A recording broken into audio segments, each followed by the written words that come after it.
bitch is shaking the table. What's up, everybody? Welcome back to another episode of Shaking the Table. Today, I'm so excited because it's Money March. We're about to have a Yes. March Madness episode, y'all. I got my girl Cinneah on here, and she's going to talk to you about your finances, your money, your shmoney, honey. I know that's something that y'all been thinking about all 2020. You want to know, how can you save? How can you budget? How can you pay down your debt? How can you pay down those student loans?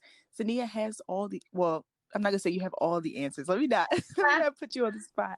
But Cinneah has most of the answers, and the rest of them you guys are gonna have to put in that work and make sure you get it done yourself or seek out a financial advisor on your own. But it's okay, y'all, because we're gonna help you as much as we can. Hi, Cinneah. Hi, Lauren. Thank you so much for having me.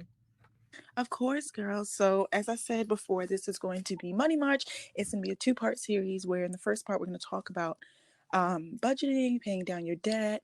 Cinneah is going to give some tips on paying your student loans, and we're going to talk about traveling and saving money. I know the coronavirus is out there, y'all, but them flights is cheap. Okay. You better get some hand sanitizer, some soap, get on that plane. So Okay. we're going to talk all about saving money, and then using the money that you have to pay down existing debt. And then the next part, we're going to talk about credit, all things credit cards, maximizing your credit card rewards. And then we're going to talk about the basics, very, very basics of investing, because I know that that's something that a lot of people have been messaging me about.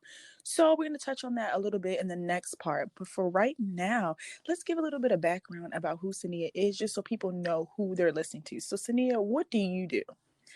Yes. So I am a manager for a large financial services company. So since graduating from college and graduate school, business school, actually, I've been working full time for a large credit card company. So I really feel like my job has also given me more of a pulse on how to be financially savvy, because I'm working for a company that is making a lot of decisions that impact a lot of our day-to-day lives. I will say that I am not a saver by heart. I would say that I'm definitely someone who spends more easily than I save. And I think for a lot of reasons, I think the culture of growing up in the 90s and the early 2000s, I will say that, I really didn't begin my savings journey until a couple years ago, when I became a full-time working adult. Back then, I think it was just like, okay, I know I need to be doing this. But I really didn't have a purpose with my savings. That really didn't come until I would say in the last year and a half, when I really started to be purposeful and intentional about my savings, about really watching where my money is going. So I say that for anyone who's listening out there, like, don't think that you have to have it all figured out right now. Like, I'm definitely somebody who, I've definitely been through it in terms of financial challenges and mistakes. I've definitely made bad mistakes with my money, with my credit. But I think I'm a great example of what's possible with, work, consistency, and just, the belief that you can do it. So I would say right now my savings journey has definitely evolved, and I'm definitely more so saving for long-term emergencies. I'm saving for travel, and really starting to think more seriously about saving to invest in generational wealth.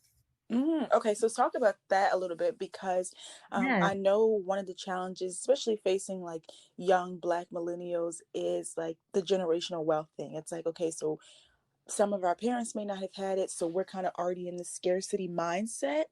So talk Yes. about your background and stuff like that, and how that played into you wanting to make smarter financial decisions for yourself and setting better financial goals for yourself. Yeah, that's a great question. I will say that, even as a young person, I always had this vision for the legacy that I would leave for my family, for my community. But I didn't always have the language to describe it as, yes, I want to build generational wealth, but I always knew that I wanted to, be someone in my family, maybe the first in my family, to really create a financial legacy, for my namesake. And what that kind of looked like in my head was, Back then it was like, okay, I know that I need to work in an industry that's going to kind of give me that bigger salary where I can, figure out how I'm going to like turn into wealth. But back then I really had no idea like how you do it. Like I had no idea that like, okay, like investing is how you do it. And these are the accounts that you can use. And this is how you can, maximize your savings rate and your investing rate. I didn't know all about that language, but I know we'll get more into that in our next episode. But for me, my why is really to be able to create something that can live beyond me. Definitely in terms of my background. And, we come from the same place, Lauren. So, that like, there aren't many people that look like us that, come up in Baltimore and are kind of living examples of what it means to have a legacy that lives on beyond you. And I think, maybe people don't know this, but Lauren and I actually first met each other as little youngins. Way back, throwback. Way back. We were part of the late Congressman Elijah Cummings youth program. But I think that's an example. I think having the financial leverage to be able to create a program that will serve youth, that will serve Black women, has always been something that has been, on the forefront of my mind. But, without having that capital and having the resources to do that, it's really just not possible. So, those things have always been kind of like circling in my mind. But I would definitely say within the last year and a half, 2 years, I've really committed to teaching and learning about like what it takes to build wealth. I think a lot of people use like, oh, well, my parents or whomever didn't teach me as an excuse not to pursue things that can be challenging, especially around money and around wealth building. But I will say Instagram has been an amazing tool that I've been able to use to not only learn from people who are doing it, who are really building wealth for themselves, that are everyday earners building wealth, but also just to really build community with other people, other young people, young Black millennials, or people just in general, who are really thinking about this seriously and doing it. It's become like a place for me to find accountability, to make friends, and also just kind of learn different tips and trades from folks of all different walks of life. So I'll say, yeah, definitely don't use that excuse of, oh, well, my parents didn't teach me about personal finance and financial literacy. We live in such a golden age of information that there's really nothing holding you back besides yourself in terms of really educating yourself on what you need to do to build the financial legacy that you want to leave. Wow, drag me, because that is definitely my excuse. And it's so funny because when I was going through all the episode topics, because usually I'll like put it out there. I'm like, hey, what do you want me to talk about? What do you want me to talk about? It's always like love, love, love, love, love. And then for the past like 3 or 4 months, I was telling you this, it's been like, oh, teach me how to invest, teach me about money, money, money. And I've had so many like older folks reach out and say, oh, I can help you figure it out, or like, oh, like, let's talk about this. And I kept, for some reason, I was just not with the idea. Like, I was like, oh no, like, I'm still figuring out my savings journey. But then I don't know what it was. I swear it was like a glitch, because I wasn't even on your profile. I was like I think I was on the Explore page, and I saw like a graphic that you posted. Okay. And I was like, oh, whose page is this? Because Cinneah has a page called Finance, which we'll talk about in a couple seconds. And I clicked on it, and I was like, wait, I know Cinneah. What the heck? So I'm going through the profile, and I'm like, oh my God, like she's so like into this whole financial journey, and like she's so knowledgeable about, how some people just post like little memes, or like they post graphics that they took from other places, and it's like not original content, and it's also just not believable that this is them. Yep. But I could tell, and I just, from what I remember about like, being in your presence and knowing that you're very, very smart. And, if you put something out there with your name on it and with your face on it, it's like a real thing. So I was like, oh, let me reach out and see if, she wants to talk to people about savings goals. So I think that is the hardest thing to do, especially for me, to be candid. Okay. Like, I remember when I was younger, I used to say, oh, when I make more money, I'm gonna be able to save more. And I had a friend of mine say, it shouldn't matter how much money you're making if you're setting realistic savings goals. And I was like, yes. First of all, mind your business. But it's so true. Like coming out here and like making so much more than what I was originally making when I was DC, like almost twice as much. I'm realizing that I have no reason why I'm blowing through money. And then I was like, you know what? If I make this episode and I don't learn anything from it, I'm quitting the show. Like, if I don't take the financial lessons that you're about to teach me and put them to use, this is my last episode.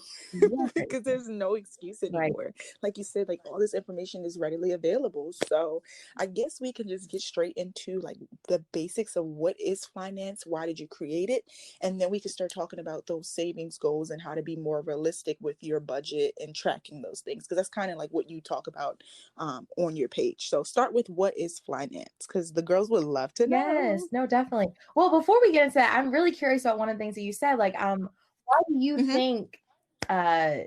think you kind of were hesitant or apprehensive about kind of even exploring more about your own finances and learning more about your own financial journey? Girl, I think it's one of those things where it's like, you know, you're doing something wrong. And it's like, I just can't be publicly dragged. Like, I could drag my guests, I could drag the general public, but girl, if somebody pull one of my braids in this conversation. So what was your turning point? So I'm going to talk about like kind of like my turning point, but I'm curious, like, what was your turning point? Was it moving to New York City and kind of being like, okay, it's now or never, or did something else kind of trigger that moment of realization for you?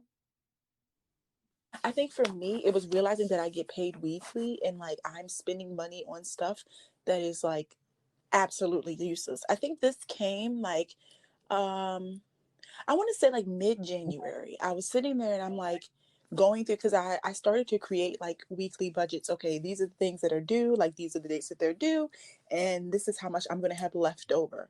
Because originally when I was making my budget, it was just, okay, this is how much I have to pay.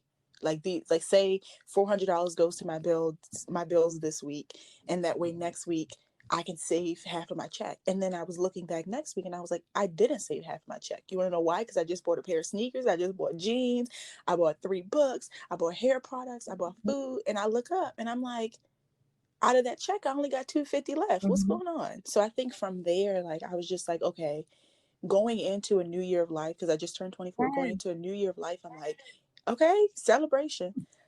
I'm like, I have to do better, because not to say this is really dramatic, but like I'm almost 30. I look at 24, I'm like, oh my God, I'm almost 30. And I just think about like the next, you start thinking about decades, like chunks of your life. I'm like, this next decade of my life I have to be the most financially stable I've ever been.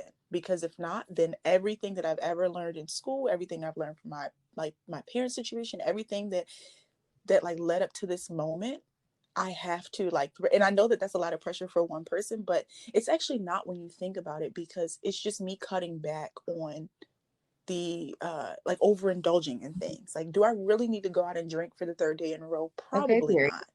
Do I really need to buy a 6th pair of jeans when I already have jeans that I'm currently not wearing? So I'm just going through this process in my life right now where I'm just re-examining all the dumb decisions that I've made and just trying to hurry up and correct them before like it gets any worse, if that makes sense. So I think the first place to start is like, how am I spending money? How am I not saving money? And how could I be better using that money? Because I don't want to just like put it in the savings and just leave it there, because 9 times out of 10 I'm gonna touch it again. I want to put it somewhere that I know that it's going to continue to grow and grow and grow and grow and grow. So I've been kind of doing that for the last couple of months, but I'm trying. All right, I'm trying now. And I'm so glad that you said that, right? And it's all about progress, not perfection. That's a quote that you probably see a lot if you follow a lot of folks in like the debt-free community, or in other communities that are kind of talk about personal finance. But I'm so happy that you said like I'm trying. Like that's what it takes. It's every day saying I'm going to try to be the best financially sound that I can be. And like things are going to happen. Life is going to happen, right?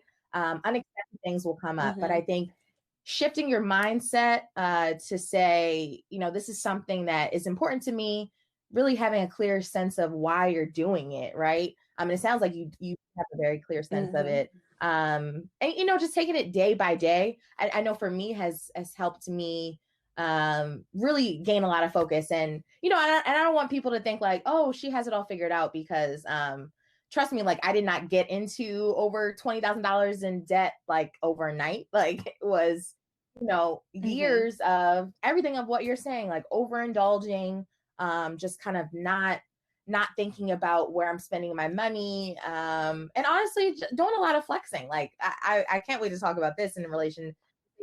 But you know, like, yes. it becomes so easy when you especially have a persona and people start to see you as, oh, you're a person that goes out, you're a person that travels, you're a person that is in the mix, you know. And sometimes like I gotta keep up with my own damn image. Like it's like I can't, you know, I can't say, oh, I'm not gonna go to such and such, I'm not gonna do such and such because I don't have the money. Like I'll just use my card and figure it out. Like that was literally how I was living, and I can like be very honest about it. Like it wasn't sustainable, and it really wasn't until I hit rock bottom where it was like I can't pay my credit card bills. Like I can't pay my credit card bills. Like I don't have any, like just kind of hitting rock bottom for me was that turning point. So yeah, I mean, for me, it's like literally every day just saying, I'm going to try my best, and, you know, celebrating myself when I am successful, but also, you know, not harping on myself when I don't get it right every single time. So I'm so happy that, you know, you're open to this new journey, because it truly is a journey, right? Girl, it truly is a journey. And it's so personal. Like, and I think that's one thing that I want everyone to kind of take away, that like personal finance is so deeply personal, right? So, you know, you might hear things in today's episode and think, oh, that's not gonna work for me. And that's fine. You know, like I really want to share like a lot of different ideas and strategies that I have learned, gathered from other friends, other sources, and really just bring them and lay them all out on the table for everyone. But it really is so personal, and you gotta like try and go about, you know, it's kind of like dating New York. Like it's like I just want my husband to come, you know, sweep me off of these streets because it's real ghetto here. But you know, speak on it, somebody. So that's why I'm really excited for your love episode, but not to distract. But so yeah, thank you, Lauren, for kind of, you know, sharing a little bit about your story too. And but I think you were asking me about finance, which I'm very excited to talk about. So yes, finance is yes, I have a very public persona on Instagram that I'm sort of building an audience there, but finance is really a space for me to kind of answer the question that I feel like I was getting. You know, you say you were getting heckled about like, do a money episode. I feel like I was getting heckled by so many friends and strangers, associates, acquaintances on like, how do you afford to travel? And I really thought, okay, wow, so many people are asking me this question, that I felt empowered to kind of start a whole journey where I would start to talk to people about how to travel, and also how to do it in a really financially savvy way. So at the same time that I'm hitting rock bottom, I am, you know, really rebuilding my finances, rebuilding my financial habits. I also wanted to create a space to, one, hold myself accountable, but two, to really document for people that it is possible. It's possible to make smart financial decisions and still have travel be part of your life. I felt like I followed a lot of amazing travel influencers who never talked about money. They never talked about how much it costs to actually exciting, beautiful trips. And, you know, they never really talked about all of that. And on the flip side, I felt like as someone who was really rebuilding my finances from scratch and followed a lot of people in the hashtag debt-free community who kind of ascribe to, you know, certain financial gurus.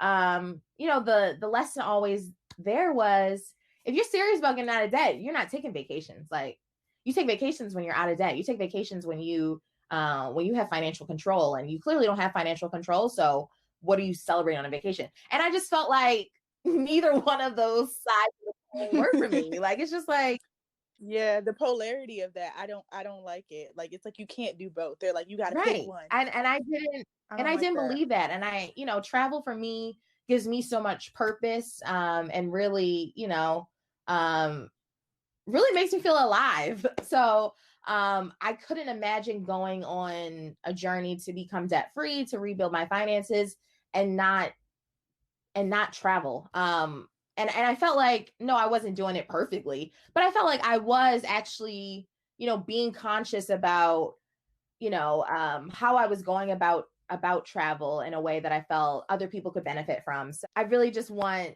everyone to kind of take away from this that,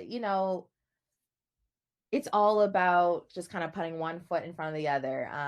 And I think the longer you kind of let yourself be paralyzed by fear, whether that's fear around money, fear around investing, fear around building wealth, fear around debt, I think the longer that you kind of like let fear paralyze you from the life that you want to live, I think, plenty of people suffer. Because I think when I think about all the people that have been inspired, and that I've been able to meet through blogging and posting on social media through finance, I just think, wow, like I always thought about how I felt about wanting to talk about these topics and any of the like fear and shame that I carried around it. But to see, the broader community that I've kind of built around finance has been really exciting, and really showed me that, like, that there are plenty of people along with me on this journey. So I'm very excited about finance. And I'm also on the World Wide Web at www.finance.com, where you can read more about my blog posts around, my debt journey, and really how I think about saving for travel. Okay, come on. She got to plug the website in there. So you touched on something that goes into our next topic about like I don't want to say the extremes, but I guess I can call it like the extremes of like budgeting and saving. So actually I was at work one day, and this is also part of my journey too, like just being confused by some of the messages that are out there behind, like, if you go and you travel, or you enjoy like some of the pleasures you love in your life, then you are taking away from like your budgeting and saving, which I mean is kind of true, but it's like the way that we put it out there, it creates so much fear and confusion. It's like, okay, so how do I do it right then? Or how do I not mess up? Or like, how do I, just manage this whole savings goal process without like my life taking a hit, like my social life and personal life taking a hit by it. So let's talk about realistic savings goals. What do you think, or like how, I don't know what the best way is to ask this question about like realistic savings goals. I don't want to say like, how can someone set them? Because, everyone's like finances are different. I guess you could say like, what is the most basic form of like a savings goal you've seen? Yeah, no, I think actually I think you kind of answered this question when you talked about budgeting. But I think setting a realistic savings goal really starts with kind of the example that you gave around your own finances. Is really starting with like, what is your income? Whether that's through a paycheck, are you a freelancer? Do you have side hustles, side gigs? You got a sugar daddy that gives you an allowance? Like what, what are you counting as income? Starting there. And then thinking about like, what are your absolute expenses that you have that you just have to pay them? Like just your, like I saw that TikTok that was just like, we're the only species on Earth that's paying to live on Earth. Yeah. So like, what are you paying for to like be in your life, to be living on Earth, right? So think about any obligations you have in terms of debt. Like, do you have student loan minimums? Do you have credit card payment minimums? Do you have housing costs? Do you rent? Do you own? Do you have a mortgage? Do you have other obligations? Are you in school? Do you have dues that you owe to school? Student fees, or other fees related to your tuition. Think about all of those things. Think about your utilities. Do you have a cell phone? Think about all of the things that really require money for to live. And also think about, I think this is also where it starts to get tricky, but you also do have to think about, what you need to survive, right? So it's like, okay, yes, you might have all your utilities and housing and bills, all of those things covered, but like you still need money to eat and live. And as you mentioned, be social. Those are things that you still want to kind of have accounted for.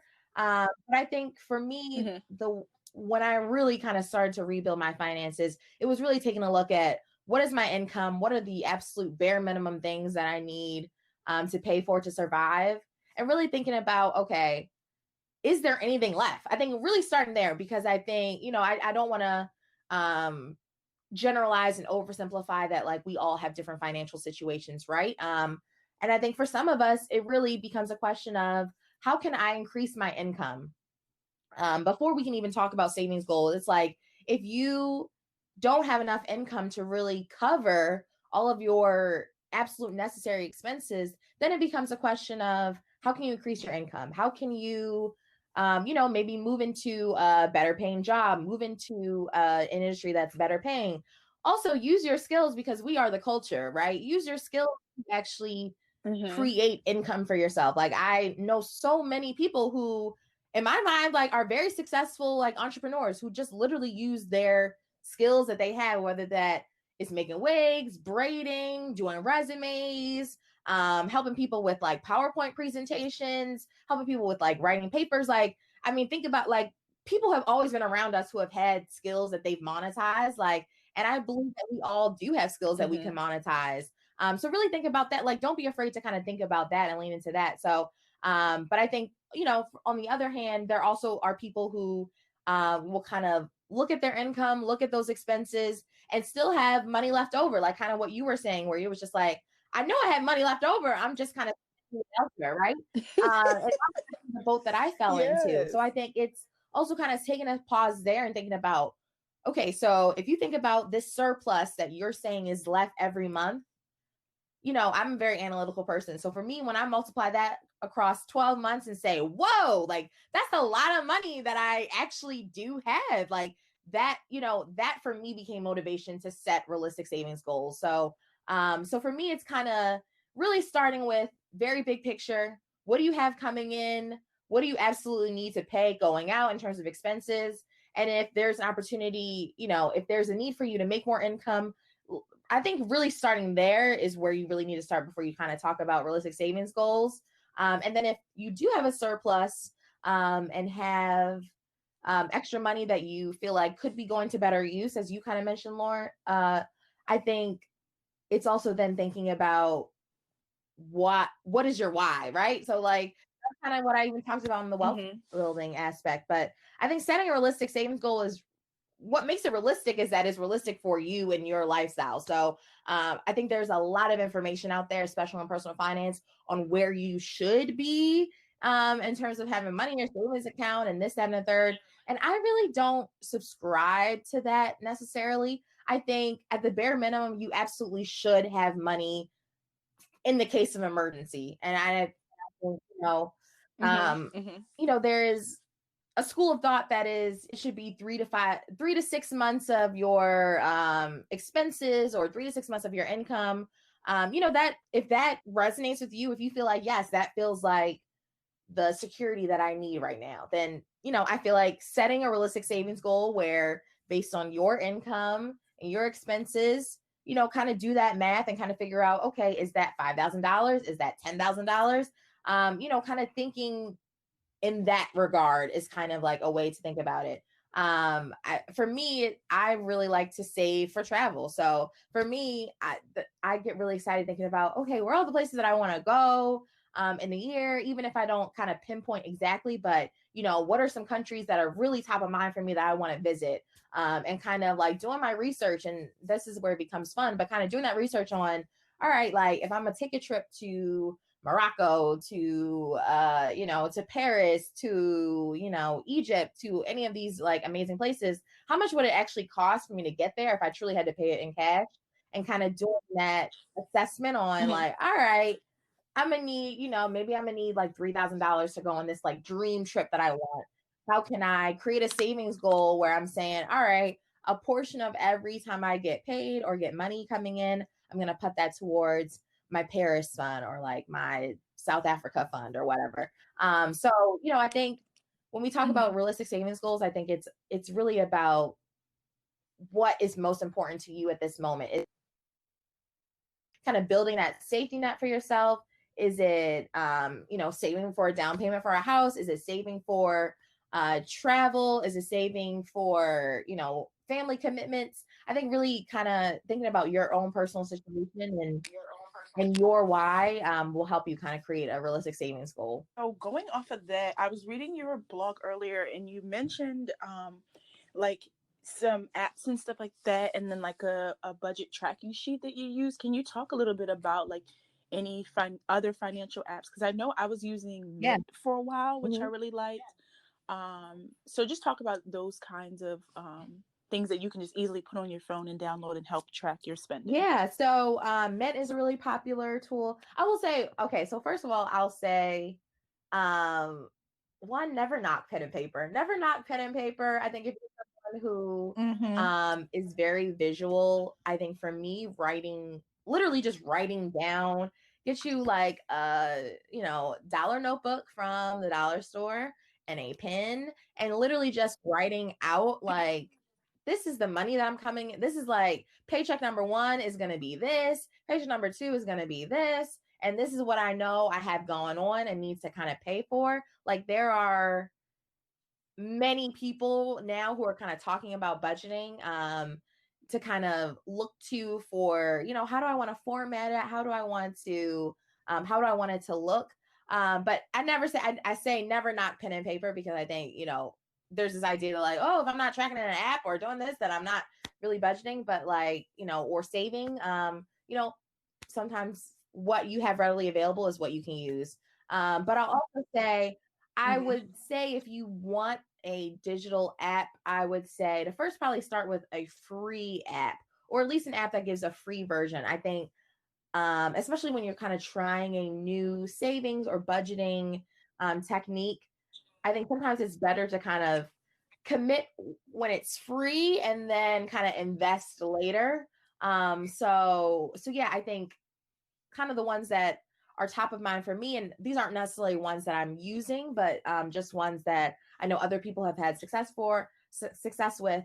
You mentioned Mint. Acorns is another app that I have several friends that have had success with, especially around savings. If you know, really want an app to kind of you know, to kind of read you for filth, You Need a Budget is a great one. One of my former roommates used an app called Every Dollar, which literally connects to your different, you know, debit or credit cards, and literally tells you based on the categories that you create where every dollar that you're spending is going. So yeah, there are really like a ton of options out here, and you know, and I would say don't be afraid to explore. I think a lot of times I hear people kind of say that, you know, they just kind of want to find something and kind of just stick with it. But I think what the beauty of like a personal finance journey is really kind of exploring and finding out what works best for you. And things may change, you know, like I definitely started using the app and then felt like I wasn't as disciplined with it. Then I kind of went to my own little spreadsheet thing. So I'm definitely like an analytical visual person. So I literally just like started a Google sheet. Like, you know, if you have a Gmail, you have Google Sheets already a part of your Google Drive. I literally just created one where I'm just listing out, these are all my bills, these are all my due dates, these are all my debt totals. And you know, this is kind of like, this is what check is coming in, and I know I'm paying this. And then just literally I'm able to see, all right, like, okay, from this check, I have X number of dollars left over. I know that I'm putting that towards any extra debt or any things that I have in mind. But you know, so I think it's really finding that system that works for you. But I think if you are interested in the kind of the digital app, I think just kind of, you know, browse through the Apple or Android store and just kind of, you know, read the reviews and see, does this sound like something that interests you or not? And don't feel pressure to kind of use one that, oh, well, everyone is using XYZ, because again, it's a personal journey. So you got to find what you personally gonna resonate with, or you personally are going to really stay committed to using. I wanted to go off of that. Like, how long did it take you to, in terms of like months or years, to get like this solid budget plan? Because like for me, as you hear it, taken me years to figure out like what I was. First of all, it took me about a year and a half to figure out what I was doing wrong, and then another year to actually figure out how am I going to correct that. So for you, how, if you could put it in months or years, how long would you say it took you to find like the right recipe? Girl. It's definitely been over a year that it's kind of taken me to not only find a budget plan that works for me, but to find something that I was able to just kind of commit to and be consistent with. Definitely taken me over a year. You know, like so I also work with a financial advisor, and if anyone is interested in kind of learning more about that, I'd be happy to talk to them about that. Feel free to send me a DM. But you know, I got connected with my financial advisor like the beginning of last year, like early 2019. And really in talking with him was when, you know, he kind of helped me understand like just the amount of money that I was just pretty much just wasting that I couldn't even account for, you know, for him to kind of be like, okay, well, you tell me like, I'm seeing your income is this, you're telling me your expenses are oh, and I should also mention my financial advisor is a dope Black man. He's based in Columbia, Maryland. So, definitely. All right. So definitely talk to me if you need a resource. Definitely a credible resource. But you know, in talking with him, he was kind of the first person that kind of I sat down with and was just transparent about like, yeah, so this is how much it costs for me to live my life, and this is how much money I'm making. And he was like, crunch the numbers, and by crunch the numbers, literally add and subtract. It was just like, yeah, girl, you got like, I can't remember what the number was, but I wish I had it in front of me. But it was some ridiculous number. It was like several $1,000s that it was just like, yeah, this is what you have left to kind of, you know, that you can do. That was me last year. Yeah. I think it was like 27K. Literally. And I'm just like, he was like, where do you think this money is going? And I was just like, so bad. I couldn't tell him. I had no idea. Food, traveling, I know where doing stuff I should Uber, spending gas to go to people's house. Grubhub, my favorite little bar, my favorite little margaritas. Did I say Uber, Lyft, Nordstrom, what? Anywhere. Fashion Nova was having to say, I don't know, like, you know, I set a goal for myself in 2020 to become debt free. So, you know, I was really happy with the response that I got for one of my blog posts where I really talked about my debt journey. Not my debt free journey, but actually like, how did I get into over $23,000 in debt?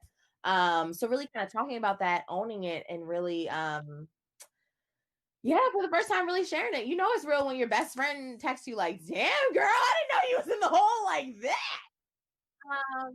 Because this is okay, like, yeah, well, how would you know? You know, how would you know that? It's not really a thing that a lot of us kind of talk about openly. You know, even with our friends or our close ones. Like, yeah, this is all the debt that I'm just kind of brushing under the rug and sitting on. So yeah. So even in this year, you know, having a budget and kind of revisiting that and kind of saying, okay, I want to even get more out of the money that I have. You know, so even in this year, I've kind of revisited my budget. And started a new strategy where I'm literally just using cash for a lot of my everyday spending. You know, if you follow different folks in the personal finance, you know, some people call like the envelope method, cash budgeting, whatever you call it. It's literally just like not swiping, this whole reshifting your mindset to be like, oh, wow, I literally only have a $20 bill here and I'm about to walk to the grocery store. I guess I'm just getting 4 apples. So, you know, just kind of really having in some ways, just go cold turkey, because I think I gave myself a little bit too much wiggle room. I think, especially in the last year, which is kind of like, wow, I feel like I'm doing so much, but I'm actually not making the progress that I want to see. So therefore, I'm not, you know, I think I just wasn't, I wasn't really being as disciplined as I could be. So I'll say all that to say, you know, it definitely takes time to perfect your budget, you know, your budget strategy. And, you know, for some people that'll kind of be the fun in it, just kind of seeing like, okay, how much more can I squeeze out of my money this month? Or, you know, how much more extra money can I make this month? You know, I think once you start to shift your mindset to that, it really becomes like a really much more rewarding experience than kind of being like, oh, I need to do this, or like I need to be at a certain place. You know, I think that's really where I think people should start Now let's get into, before we get to part Yes. two, to the frequently asked questions, because these are things that have been coming up a lot, whether it's through like my Ask Low segment that I'm working on, or it's just, you know, people randomly messaging me being like, hey, I want you to answer this.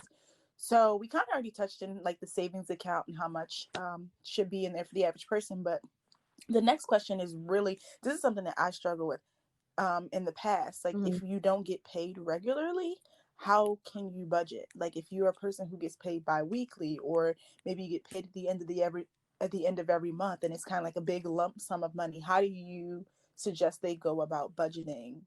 Yeah, for sure. I will say that, yeah, I'm definitely someone, I definitely do get paid regularly, but I get paid semi-monthly. So I'm paid on the 15th day of the month and then the last day of the month. So what that means for any of my people that can do quick mental math is, yeah, there are some months where I am going more than 2 weeks because of the way the days fall without a paycheck. So I think one is, in terms of budgeting, I think is one, just kind of knowing for sure, having a clear sense of what actually is coming in. Like, I know that can be really hard, especially if you're freelancing and, you know, maybe you're doing more like commission-based work. But I think it's really helpful to just have a really true sense of what is actually coming in. But in terms of budgeting, for me, what's always really helpful for me is one, assessing, what do I have coming up? Like, what obligations do I have coming up? Like, do I, you know, have a dinner that I've kind of put off for so long with a friend that I know I'm going to have, you know, in the time frame of when I get paid? Do I have like a birthday or a celebration or something that I know I'm going to need just a little bit extra money to kind of just make sure I feel confident and secure, and, you know, don't get into a situation of what you described, like where I'm like, I'm buying around a shop for people knowing I got $5 in my bank account, you know? So I think, you know, assessing like, what are your obligations? What are the things that are coming up that are going to require you to kind of have some money on the side? And I think the last part is really just having a way to kind of track what you're spending. So whether you're going to use a budget, whether you're going to use like a digital app, whether you're going to use pen and paper, I really think that the timing of when you get paid doesn't matter so much as much as it matters of how frequently are you actually like monitoring and being intentional of where you're spending, right? Because like, even for me, I you know, when I first started working, I got paid every other Friday. But shifting to getting paid bi-monthly, like at first, like I felt like it was so hard. Like it's been over a year since I've been since my company changed their payroll, but it felt so hard for me because I was just like, I'm running out of money. Like I'll say it. I'll be honest. Like there's plenty of times I've run out of money. I've completely run out of money. But why did I run out of money? Because I actually was not tracking what I was spending. I wasn't actually tracking like, okay, if I've paid all my bills, I have a couple $100 left that need to last me until whatever. Like, how am I actually making sure that I am not spending it all in one day, spending it all in one weekend? You know, like there have been a couple times, like, you know, I'll be very honest with y'all. There have been a couple times when I, like, you know, I've just been like, yeah, it's fine. Gone to brunch and totally spent like the whole rest of the money that I had, knowing I had a whole week day, so I get paid again. So it's just like, that is not realistic. And then I was wondering, like, why am I, like, it feels like I'm making progress, but it's like why do I always have like a balance on my credit card? Girl, because you're not watching what you're spending. You're not actually even, you know, checking in with yourself like once a day. Like you just have to do it. Like, especially if you're someone who's not paid regularly, I think you just have to create a system for yourself where you are keeping up with your money. And I think, you know, I've definitely been a person where it's been like, oh, like there have been times when I didn't check my bank account for like days, week, like not. I think that just can't work. I know that doesn't work for me, but I don't know how that could work for someone who especially doesn't get paid regularly. I think when you kind of choose to kind of ignore your financial situation, I think that's what kind of leads to overspending and kind of the, that like anxiousness that can come with with not being paid regularly. But then I would say on the flip side, especially if you live in a major city, there's so many ways to make extra money. You know, if you truly are someone who is, you know, has a unique situation in terms of income where you just like truly need more money throughout the month, I definitely encourage everybody to, you know, go to Instagram and literally just type in hashtag side hustle, side gig. Like there are so many people that are kind of sharing ways to make money. You know, I'll share one for my New York peeps. Something that I've done in terms of side hustles is actually take focus groups. Like think about, yes, girl. So What? actually in the month of February, I made like $800 doing focus groups. Yes. So there are a couple companies that definitely have some nationwide footprints. But pretty much what it means is, you know, usually filling out an online survey through like SurveyMonkey or something from the administrator on a topic. And of course you have to fit the demographics of who they're looking for their different panels. But usually what it looks like is, you know, maybe a couple hours of my time. I think the most that I've done is like a 3-hour one, but usually they're like 45, 90 minutes, an hour, hour and a half. Where I'm just kind of sharing my opinion on things. I did a really fun one where like we talked about like TV shows, like we talked about TV shows on a network. I've done ones where we've done like alcohol tastings. I've done ones where we talked about like birth control, like all different topics. I think especially living in a major city, if you live in a big city like a New York, a San Francisco, Atlanta, Chicago, like there absolutely are people that are getting paid to just give their opinion. So why not it be you? But yeah, so I mean, this part of the episode I'm going to cut short because it's just a little long. So Cinneah and I have given you some great background to kind of lay the foundation for you to start taking steps toward like a better financial journey, saving money, paying down debt. Be sure to listen for part 2, because part 2, we're actually going to get to the strategies. We're going to get to the nitty gritty. We're going to talk about credit scores, credit cards, everything involving credit, and also investing. Like I said before, investing is something you guys really want to talk about. So next episode, down to the nitty gritty, down to the strategies. We're really going to hone in on things that will actually help you, giving you the tool that you need. So first, before we go, I want to say thank you to Cinneah for being so open and coming on this podcast and talking about your journey. Like you said, it's a personal thing and a lot of people are afraid. Thank you for giving me my first ever podcast feature. This is such a big deal for me. So I'm really excited to keep talking about this and really keep the conversation going. Like, I don't want folks to think, you know, once money marches over that we're not going to be talking about this, because your girl's getting out of debt this year. So definitely follow along. I'm on Instagram at fly.nance on Instagram, as well as www.flynance.com. And I'm working on other social media platforms, but I'd be tired, like Lauren said. And then also she has a newsletter that you guys can sign up on flynance.com. So make sure, if you want to stay updated with her journey, if you want to follow along with her as she goes debt-free in 2020, or maybe if you want to get that budgeting spreadsheet she was talking about early in the episode, slide in them DM too. Thank you, Cinneah. Bye. You got this shit knocking, bro.